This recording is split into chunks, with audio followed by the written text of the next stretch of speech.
This is Dr. Ron's Words of Wisdom, words on leadership, goal setting, productivity, and a whole lot more. Consider this your vitamin or supplement for your mind and heart.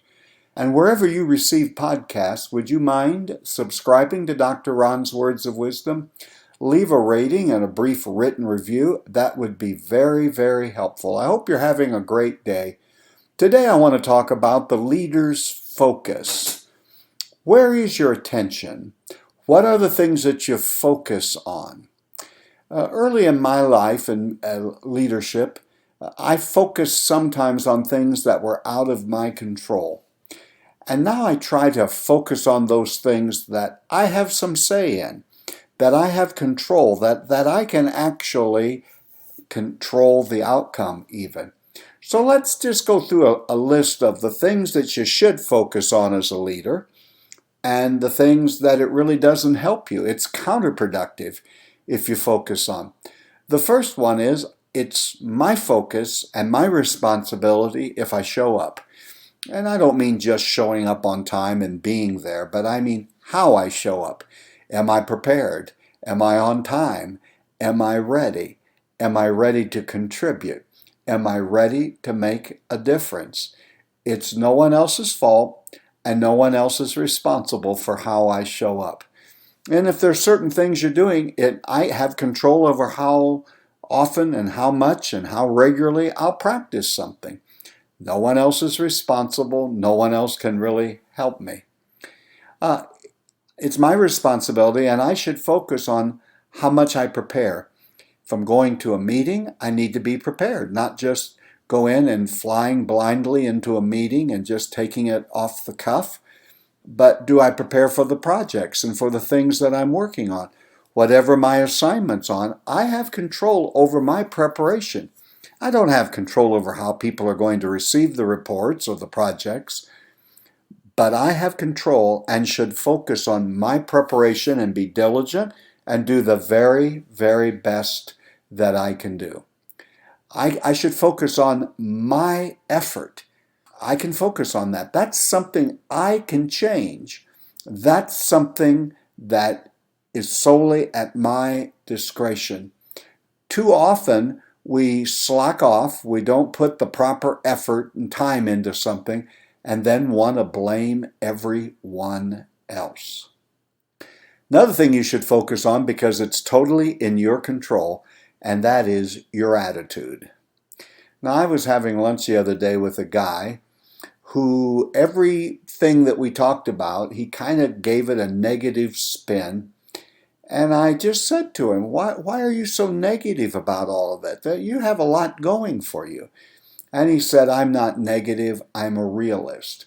I would like to know where it became the thought that being negative was a realist. Being a pessimist was realistic. Let me tell you, if you're a pessimist, you're a pessimistic, negative person. Just face it.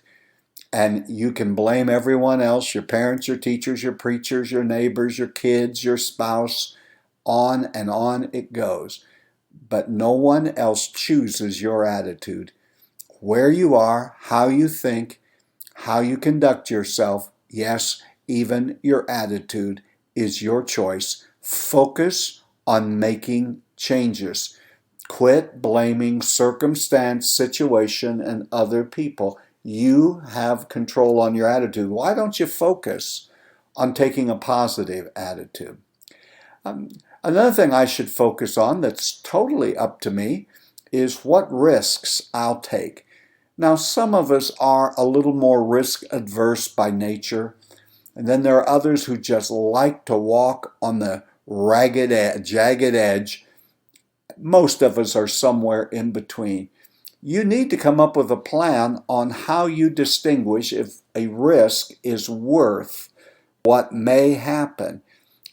All of life is risky. It was a little bit of a risk this morning, you just getting out of bed. You never know what could happen.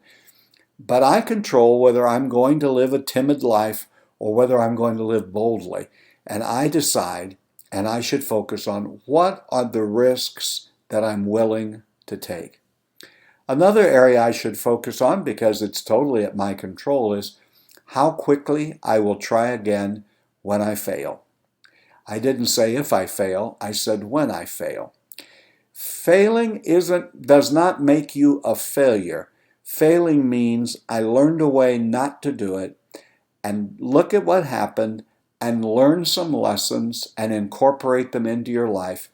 Dust yourself off, pick yourself up, and you'll decide how quickly you'll re-engage and how quickly you'll try again. Don't give up. That is not someone else's fault. That is your fault. You have control. So if you're going to focus on some things as a leader, focus on how quickly you're going to try again. Another thing you should focus on is your habits. You chose them someday. One day you started them. You have incorporated them into your life, and you may have learned it from your parents or mentors or friends, whatever it may be, but they are your habits. I was talking to a young man the other day who's trying to give up smoking cigarettes. And I know that it is a brutally difficult habit to give up. It has plagued people in my family down through the years. And he was trying to say he fell in with the crowd who took that up and how easy it was. And even though it's difficult, I told him, focus on it. You're the one that started the habit. You're the only one that can change. And even though much change is difficult, take some good baby steps, make some incremental choices. But don't focus on what you can't do. Focus on what you can do, and you should focus on your habits because you have control. Another thing you should focus on is smiling. No one can make you smile. No one can make you not smile.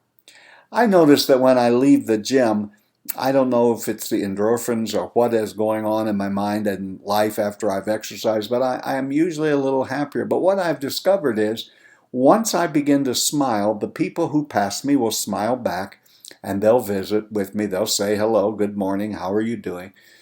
And I have control over that. If I don't smile, I have control over that. If I do smile, I have control. Smile. Another thing I should focus on, because it is something I control, is I control if I'm going to be an honest person, or am I going to bend the truth or break confidences.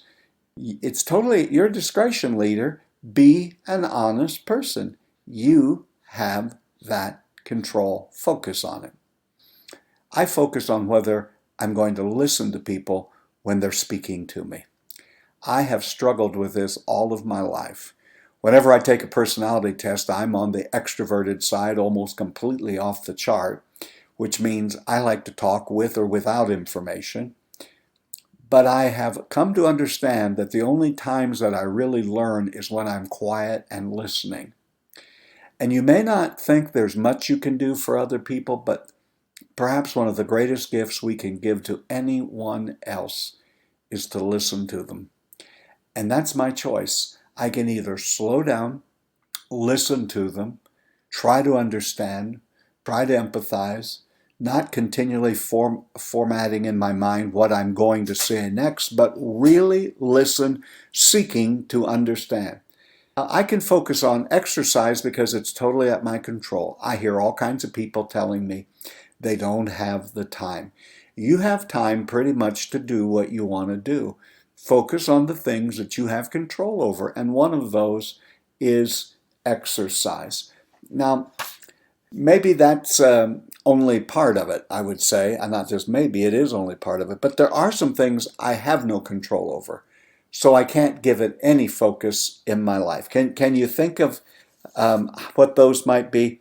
They would be, number one, is what others and how others think about me.